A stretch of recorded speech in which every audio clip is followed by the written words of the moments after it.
ang mga hayop na talagang ingat na ingat tayo sa paligid nila. Bawal mag-ingay, bawal din silang hawakan, bawal din kunan ng flash photography. Kami rin sa among gagmasan guys, oh. Kaya marami ang umalma sa videong ito. Guys, dami guys. Isang content creator may hawak-hawak na tarsier. Tuwa ka mo. Ako ano isa. Ako ano isa. Ako ano.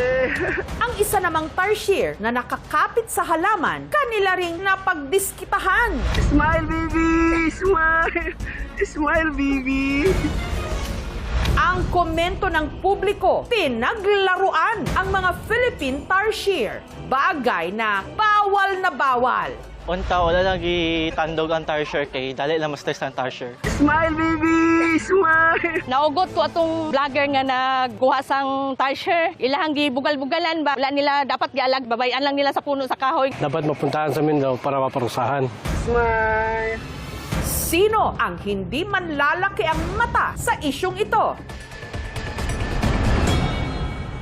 Marami niyan sa Bohol at kahit pala sa South Cotabato sa Mindanao, kung saan may dalawang tarsier na inuwi ng dalawang vloggers.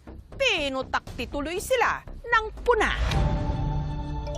Ang video hindi kuha sa Bohol kung saan maraming tarsier, kundi sa bayan ng Polomolok sa South Cotabato sa Mindanao, kung saan matatagpuan din ang ikalawa sa pinakamaliit na primate sa buong mundo, ang Philippine tarsier o Carlitos sirecta.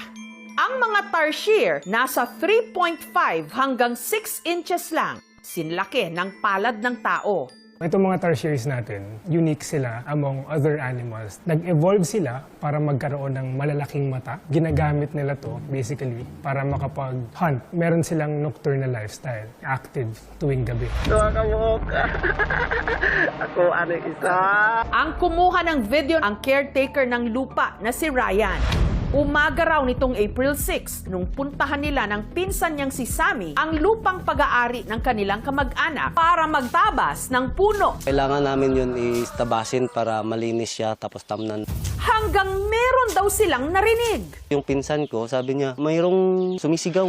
At sa puno, may nakita silang nakakapit na hayop, mag-inang tarsier. Ganito po kalayo. Sa baba kami tabas, tapos nandun sila sa taas.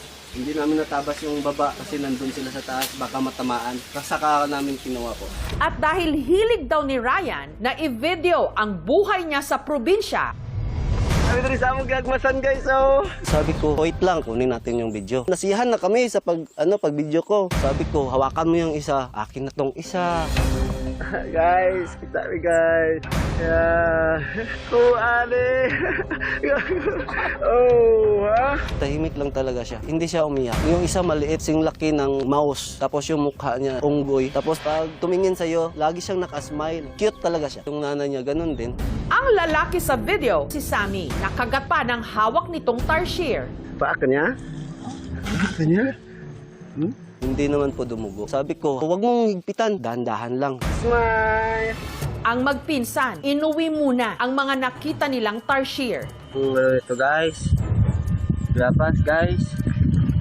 Ito guys, oh.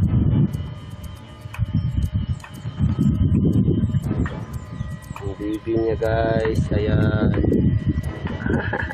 Oh, baby. Matapos mapakain, agad naman daw nilang pinakawalan ang mga ito. Nakanawalan ko na guys. Doon lang sa likod bahay ko rin pinakawalan. Gusto ko lang po kasi silang i-rescue kasi wala po silang maanuhan na doon na area talaga. Kasi dinimulis na namin yung area nila doon eh. Wala talaga akong intention manakit.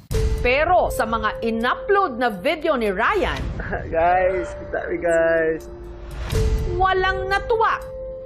Smile now, vlog now, kulong later. Pakialamero, hindi dapat ginagalaw ang mga tarsier. Dapat aksyonan agad yan ng DENR.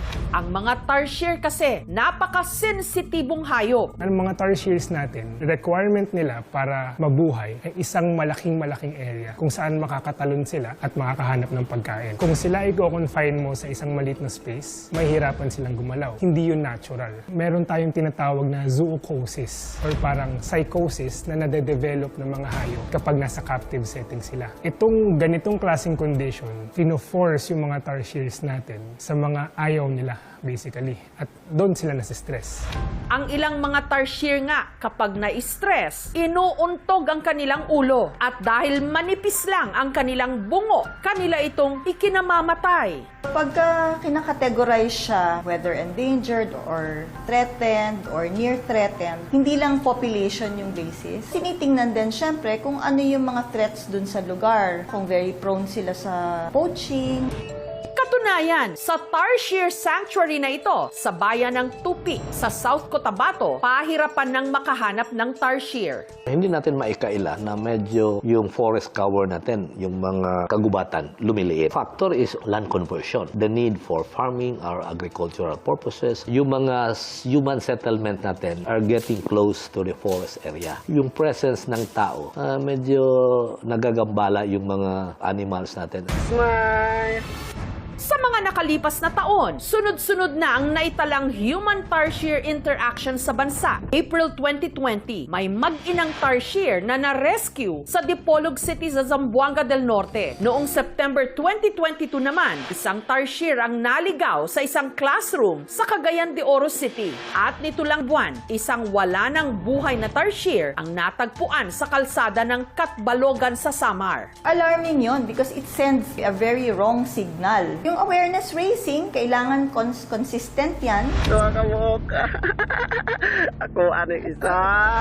Nakarating sa tanggapan ng Polomolok Municipal Environment and Natural Resources ang viral video.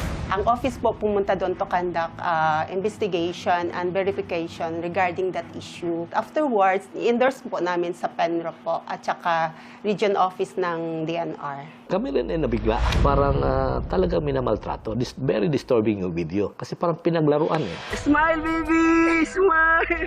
At nito lang Huwebes, formal na nilang sinampahan ng kaso, sina Ryan. Ang nakita namin sa nangyari is violation of Section 27 of RA 9147, the Wildlife Act. Kasi may maltreatment nga at saka may possession. Ang penalty, it's a range between 1 month and 1 day to 6 months. Plus, a fine of 5,000 to 50,000. Smile, baby! Smile! We're trying to look into the violations of NIPAS Act because during the interview, it was discovered na nakuha ito nila doon nangyayari sa protected area. May clearing operation. Smile! Kakapanlumo na nangyayari yon. Parang natutuwa pa sila dun sa ginagawa nila. Dapat parating makukol yung attention nila o ng mga netizens natin sa ganung maling practice at hindi nila dapat i-encourage yung mga ginagawa ng mga vloggers para lang makakuha ng views. Nagbigay sila ng letter sa akin para sagutin po yung mga anomalya na nagawa ko. Explanation yung hinahanap nila. Tanggapin ko na lang kung mapaparusahan talaga ako, kung hindi talaga makaya na masitil talaga yun. Sorry din po sa mga abala sa kanila sa DNR. Siguro pag makakita ako noon ng mga wild animals dito, hindi ko nagagalawin siguro. Hayaan ko na lang sila. Kailangan maging responsable na ako sa pagbablog.